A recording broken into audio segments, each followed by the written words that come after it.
നമസ്കാരം. കെൽട്രോൺ എന്ന ഒരു സ്ഥാപനമുണ്ട്, കേരളത്തിൻ്റെ അഭിമാനമായ കെൽട്രോൺ. ഇലക്ട്രോണിക്സ് വ്യവസായ രംഗത്ത് രാജ്യത്തെ ഏറ്റവും നല്ലൊരു നാഴികക്കല്ലായിരുന്നു കേരളത്തിൻ്റെ അഭിമാനം എന്ന് പറയാവുന്ന കെൽട്രോൺ. ഇതാ പിണറായി വിജയൻ സർക്കാരിന് കീഴിൽ കെൽട്രോൺ തകർന്ന് തരിപ്പണമാകാൻ പോകുന്നു. പൂട്ടാൻ ഉള്ള ഭീഷണി നേരിടുന്നു, പൂട്ടൽ ഭീഷണി നേരിടുന്നു. കാരണം സാമ്പത്തിക ദുരിതം തന്നെയാണ്. സർക്കാരിനെ സഹായിക്കാൻ വേണ്ടിയിട്ട് കെൽട്രോൺ രംഗത്തിറങ്ങിയതോടുകൂടി കെൽട്രോൺ സാമ്പത്തിക തകർച്ചയിലേക്കും പ്രതിസന്ധിയിലേക്കും മാറുന്നു എന്നതാണ് ഇപ്പോൾ വരുന്നത്. കെൽട്രോൺ കോടിക്കണക്കിന് രൂപയുടെ കോടികളുടെ നഷ്ടത്തിലേക്കാണ് പോകുന്നത്, പ്രതിസന്ധിയിലേക്കാണ് പോകുന്നത്. കാരണം സർക്കാരിൻ്റെ AI ക്യാമറയുടെ ചുമതലയും അതിൻ്റെ വിലയും അത് വാങ്ങുകയും അതിൻ്റെ മറ്റ് കാര്യങ്ങളും ചുമതലകളും ഏറ്റെടുത്തോടുകൂടിയാണ് കെൽട്രോൺ പ്രതിസന്ധി വരാൻ തുടങ്ങിയത്, സാമ്പത്തിക പ്രതിസന്ധി വരാൻ തുടങ്ങിയത്. അതായത് AI ക്യാമറ വളരെ കൊട്ടിഘോഷിച്ച സർക്കാരിൻ്റെ ഒരു പദ്ധതിയാണ് AI ക്യാമറ എന്ന് പറയുന്നത്. ഈ AI ക്യാമറ കൊണ്ട് വച്ച് ഏകദേശം 765ഓളം ക്യാമറകളാണ് കേരളത്തിൻ്റെ എല്ലാ ഭാഗത്തും വെച്ചത്. ഈ AI ക്യാമറകൾ പിടിച്ചെടുക്കുന്ന ഗതാഗത ലംഘനങ്ങളുണ്ടല്ലോ, നമ്മുടെ നിയമലംഘനങ്ങൾ, അത് കണ്ടെത്തുകയും അതിൽ ചലാനിടുകയും ചെയ്യുന്ന ജോലിയും കെൽട്രോണിനാണ്. കെൽട്രോണിന് ഇതുവരെ 23 കോടി രൂപയാണ് സർക്കാർ കൊടുക്കാനുള്ളത്, അത് കൊടുത്തിട്ടില്ല. ഒരു മാസം 11.7 കോടി രൂപയാണ് 3 മാസത്തിലൊരിക്കൽ കെൽട്രോണിന് സർക്കാർ നൽകാമെന്ന് ഏറ്റിരുന്നത്.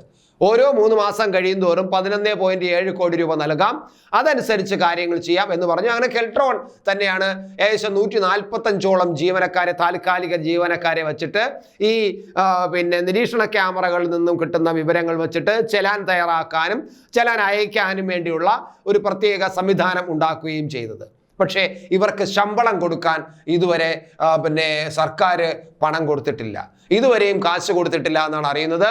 ഇപ്പോൾ 23 കോടി രൂപയുടെ ബാധ്യത ഉണ്ട്.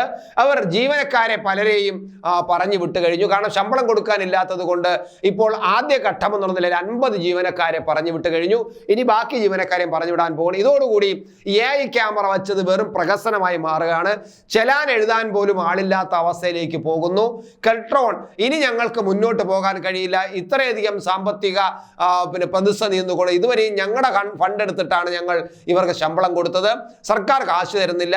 ഇവർ ഏകദേശം 120 കോടി രൂപയുടെ ചെലാനുകൾ അയച്ചു കഴിഞ്ഞു ഇതുവരെയായിട്ട് കെൽട്രോണിന്റെ സംവിധാനം അനുസരിച്ചിട്ട്.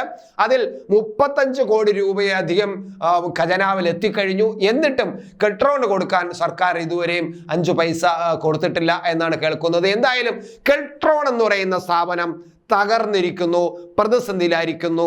മുഖ്യമന്ത്രിയുടെ ഒരു വലിയ പദ്ധതിയെ ഏറ്റെടുത്തതോടുകൂടി തകർന്നിരിക്കുന്നു. ഇവിടെ ഒരു കാര്യം കൂടി ഞാൻ ഓർമ്മിക്കുന്നു. C. അച്യുതമേനോൻ എന്ന് പറഞ്ഞ ധീഷണാശാലിയായ ഒരു മുഖ്യമന്ത്രി കേരളത്തിനുണ്ടായിരുന്നു. 1973 അദ്ദേഹം കെൽട്രോൺ എന്ന ഈ സ്ഥാപനത്തിന് ഒരു ജന്മം നൽകിയത്. അതൊരു പുതിയ വീക്ഷണമായിരുന്നു, പുതിയ കാഴ്ചപ്പാടായിരുന്നു. അത് കേരളത്തിന് മാത്രമല്ല, രാജ്യത്തിന് പോലും ഒരു ഇലക്ട്രോണിക് രംഗത്ത് ഒരു പുതിയ കാൽവെപ്പ് വയ്ക്കാൻ പ്രചോദനമായത് ഈ കെൽട്രോൺ ആയിരുന്നു. രാജ്യത്തെ പല പൊതുമേഖലാ സ്ഥാപനങ്ങളും ഇലക്ട്രോണിക് രംഗത്തേക്ക് പ്രവേശിക്കാൻ തുടങ്ങിയതും കെൽട്രോണിനെ നോക്കിക്കൊണ്ടാണ്.